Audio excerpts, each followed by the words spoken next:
thanks for tuning in. Today we're going to look at three really nice intermediate price range ukuleles.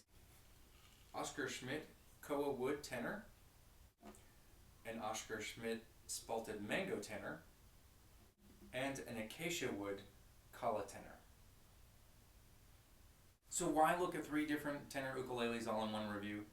Well, I found online reviews are really helpful, but the one thing that they lack is if you're looking at certain ukes in a certain price range, you hear one person's perspective on how the ukulele looks and feels, and then they might play a little bit, but what you really want to hear is you want to hear them play back to back to back, so that you can hear the difference between the Acacia Wood sound, Spalted Mango, and Koa. So the purpose of this review is to allow you to do that. So first up is this OU6CLE Spalted Mango Oscar Schmidt ukulele, and I've had this for about 8 months, and I have to say maybe I just got lucky, but you can see this is beautiful. Every one of these is different. There's a mirror image of this Spalted Mango pattern. The front is beautiful. It's a gloss. The fit and finish on this one is one of the best that I've felt, unless you go up into the $1,000 price range.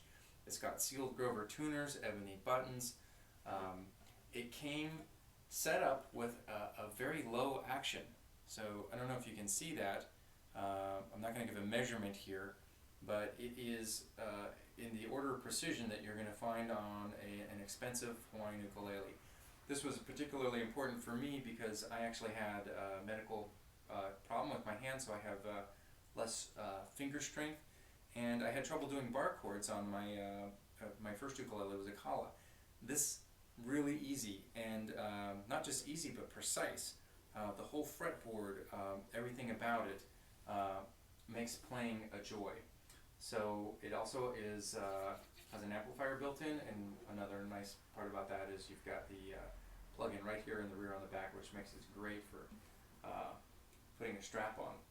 One of the key sound characteristics of this Spalted Mango, though, is its gloss, and in fact it's very heavy. It doesn't project as well, but it has a really nice sound characteristic. It's great for playing songs that you might hear on a Rickenbacker guitar. So here's a old Beatles song.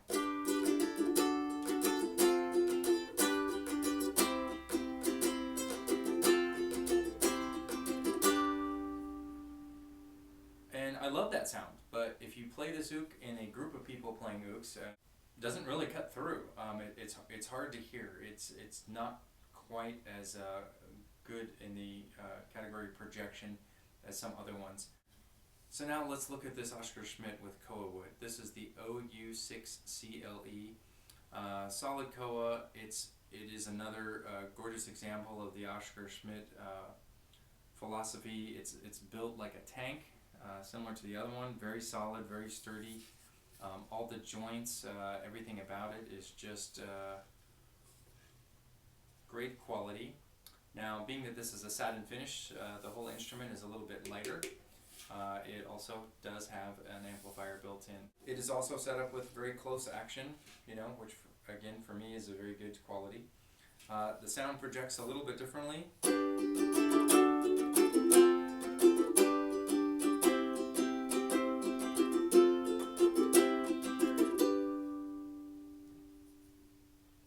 And it's good, but there are some trade-offs. Kala Acacia with the slotted headstock. And if you look closely at this, you'll see there's actually, in the slotted headstock, you can see there's kind of layers of wood that are exposed there. This great pattern in the fretboard. It's a little bit thinner, it's a little bit lighter than the Oscar Schmidt's, and it comes actually with the action was much higher, but after I learned that I liked the low action, I had this one set up. Did not buy it online. It wasn't available locally, but I special ordered it at a music store with a guitar tech who could bring the action down so that it would be what feels good to me. And that was worth it. It actually could have bought it for $25 or so cheaper online, but support your local music store. The satin Acacia ukulele has an amazing tone. Unfortunately, no amplification. And it's a bummer because I have played this and enjoy playing it in groups. You can hear it's a great tone. If you're playing on stage and you have a mic though, it does not cut through as well as if you have an amp, but take a listen to the sound.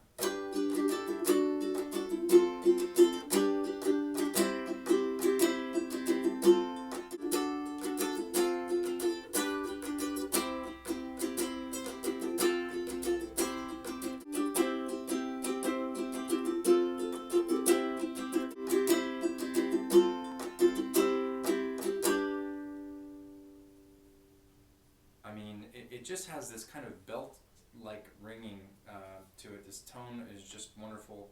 And now we're going to listen to all three side by side.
One more thing. I almost forgot something very important about the difference in playability between a KA and an Oscar Schmidt.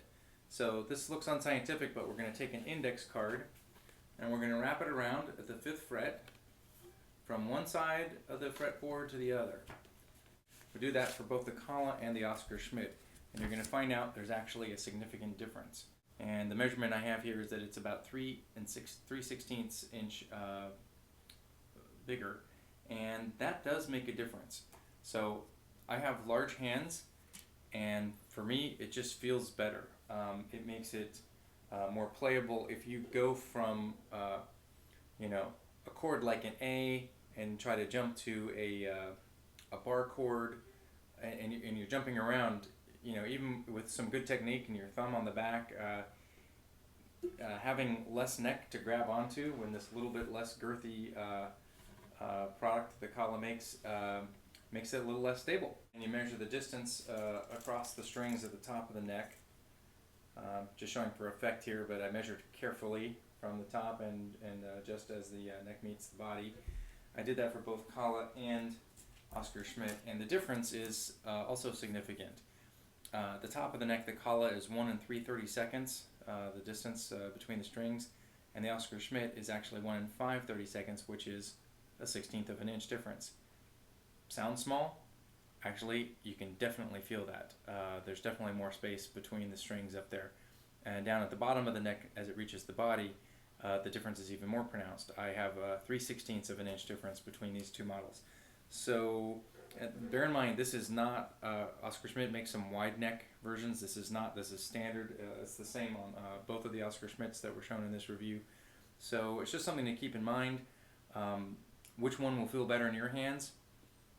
Most likely, if you have larger hands, this Oscar Schmidt's going to feel better, but hey, it's subjective. So I'm suggesting that if at all possible, you put your hands on the uke in a local music store and make sure that you have the feel and the sound that you want. Good luck with your uke purchase and keep strumming.